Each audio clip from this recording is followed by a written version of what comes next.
un bracciale che vibra, suona e si illumina quando intercetta un altro dispositivo analogo in un raggio di 1 metro. Ed è un dispositivo che sostanzialmente è pensato per ricordare l'importanza del distanziamento sociale. Progresso non solo sanitario ma anche tecnologico. Nell'epoca dell'epidemia in tutto il mondo nascono idee e progetti per sconfiggere il nemico pubblico numero 1, il Covid.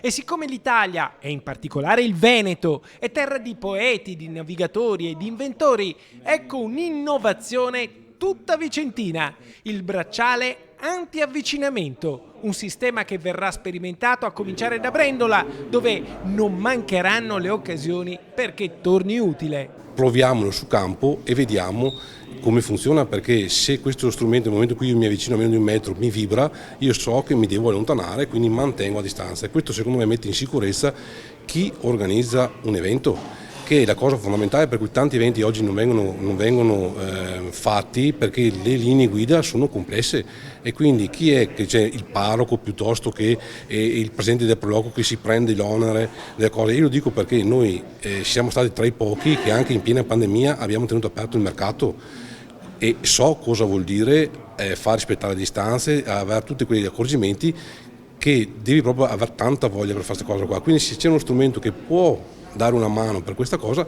ben venga. Il dispositivo è pensato per quelle che noi chiamiamo comunità, che possono essere aziende, che possono essere scuole, centri estivi, musei, qualsiasi luogo dove è prevista la possibilità che vi sia un raggruppamento di persone e dove sia indispensabile il mantenimento del distanziamento sociale. Sono contento che sia un'azienda veneta, un'azienda vicentina che porti avanti questo bel know-how e che sia di aiuto per tante persone, quindi viva il Veneto!